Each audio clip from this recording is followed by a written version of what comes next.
बोलिए वृंदावन बिहारी लाल की जय। ओम भगवते वासुदेवाय नमो नमः। पितृपक्ष में अगर हम कान्हा जी का पूजन अर्चन करते हैं, तत्पश्चात पितरों के निमित्त तर्पण करते हैं, पितरों के निमित्त भोग लगाते हैं, फिर गीता जी के 7वें अध्याय का बड़े भाव से पाठ करते हैं। गीता जी के 7वें अध्याय की कथा श्रवण का अत्यधिक महत्व है। हमारे पितृ बड़े प्रसन्न होते हैं इस कथा से। तो आप सभी इस 7वें अध्याय की कथा का रसपान करें और पितरों की कृपा हम सभी पर सदैव बनी रहे। अतः श्रीमद् भगवद गीता 7वां अध्याय आरंभ। बोलिए वृंदावन बिहारी लाल की जय।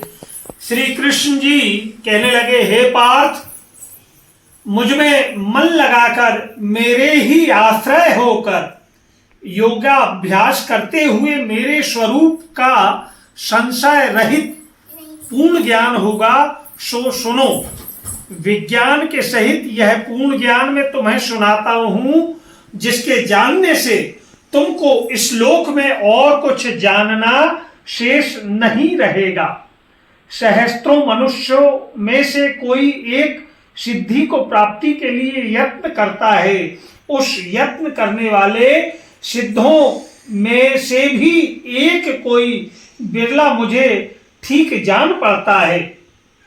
पृथ्वी, जल, अग्नि, वायु, आकाश, मन, बुद्धि और अहंकार, यह 8 प्रकार की मेरी प्रकृति अर्थात माया है। इस प्रकृति को अपरा अचेतन अर्थात जड़ कहते हैं। और हे महाबाहु, इससे दूसरी प्रकृति चेतन है, जिसने संपूर्ण जगत को धारण किया है।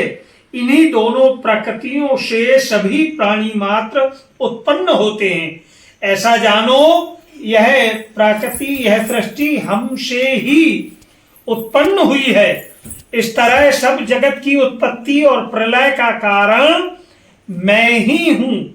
हे धनंजय, जिस प्रकार धागे में मणि पिरोई जाती है, उसी भांति यह सब संसार मुझ में ही गुथा हुआ है। मुझसे परे कुछ भी नहीं है। हे कुंती पुत्र, जल में रस मैं ही हूं, चंद्रमा और सूर्य में प्रकाश मैं ही हूं, सब वेदों का सार मैं ही हूं, आकाश में शब्द तथा पुरुष में पौरुष मैं ही हूं। हे अर्जुन, पृथ्वी में सुगंध तथा अग्नि में तेज रूप में मैं ही विद्यमान हूं। सभी प्राणियों में जीवन और तपस्वियों का तप मैं ही हूं। हे पार्थ, समस्त प्राणियों में सनातन बीज रूप मुझको ही जानना चाहिए। बुद्धिमानों में बुद्धि रूप और तेजस्वियों में तेज मैं ही हूं।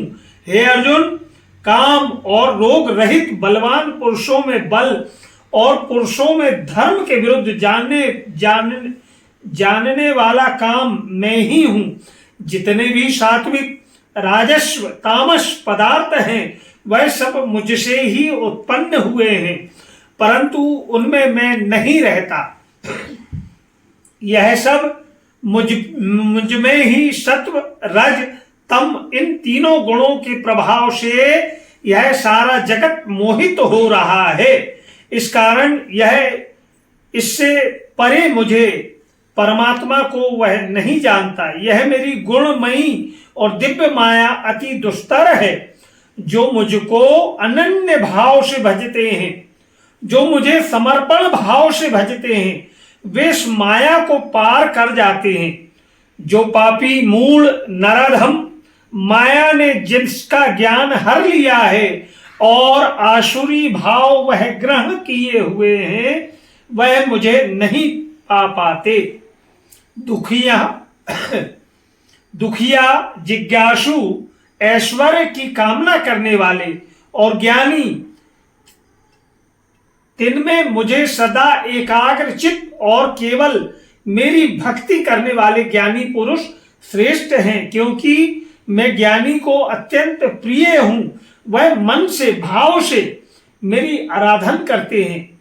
वह मुझको प्रिय है। यद्यपि ये सभी भक्त श्रेष्ठ हैं, तथापि ज्ञानी तो मेरी आत्मा ही है, क्योंकि वह मुझ में ही मन लगाकर मुझको ही समर्पण भाव से सर्वोत्तम गति मान मेरा ही आश्रय ग्रहण करके मेरा ध्यान करते हैं। वह ज्ञानी अनेक जन्मों के बाद मुझे पाते हैं। ऐसा महात्मा अति दुर्लभ है जो सब जगत को वासुदेवमय समझे।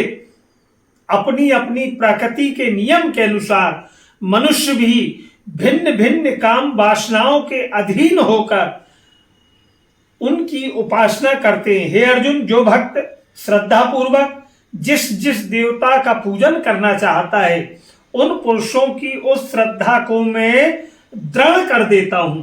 उस श्रद्धा से युक्त होकर उस देवता की वह आराधना करता है, फिर उसको मेरे ही रचे हुए काम का फल प्राप्त होते हैं।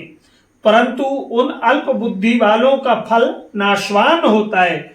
देवताओं की आराधना करने वाले देवताओं को मिलते हैं और मेरे भक्त मुझको प्राप्त हो जाते हैं। मेरे अविनाशी अच्युतम स्वरूप को ना जानकर मंद बुद्धि लोग मुझे अव्यक्त को व्यक्त देहधारी मानते हैं। मैं इस देह से निर्मुक्त हूं। मैं योग माया से ढका होने के कारण सबको नहीं दिखता। उसी से मूल लोग अनादि तथा अविनाशी मुझको नहीं जान पाते। हे अर्जुन, मैं भूत भविष्य और वर्तमान के सभी प्राणियों को जानता हूं, पर मुझे कोई भी नहीं जानता। हे भारत के पंतप, इच्छा और द्वेष से उत्पन्न होने वाले सुख दुख आदि द्वंद्वों के मोह से जगत के सभी प्राणी भ्रम में फंस जाते हैं। जिन पुण्य आत्मा के पाप नष्ट हो गए हैं वह पुरुष द्वंद्व मोह से छूटकर दृढ़ निश्चय करके मेरी भक्ति करते हैं। जो आश्रय लेकर जीवन मरण से दूर करने के अर्थ प्रयत्न करते हैं वे पुरुष परम आत्मज्ञान और संपूर्ण कर्म को जानते हैं। जो अधिभूत, अधिदेव और अधियज्ञ इन सब में व्यापक मुझको जानते हैं, वे समाधि निष्ठ पुरुष मरण काल में भी मुझको जानते हैं। इति श्रीमद् भगवत गीता 7वां अध्याय परिपूर्ण। बोलिए वृंदावन बिहारी लाल की जय। ओम भगवते वासुदेवाय नमो नमः। प्रभु का दिव्य 7वें अध्याय की कथा आपने श्रवण करी और पितरों के निमित्त जब हम इसका पठन करते हैं तो हमारे पितृदेव बड़े प्रसन्न होते हैं। यह दिव्य कथा आप और लोगों तक भी भेजें कि अगर वह पढ़ नहीं पा रहे हैं तो कम से कम श्रवण कर लें। श्रवण का भी फल उतना ही प्राप्त होता है। बोलिए वृंदावन में हरि लाल की जय।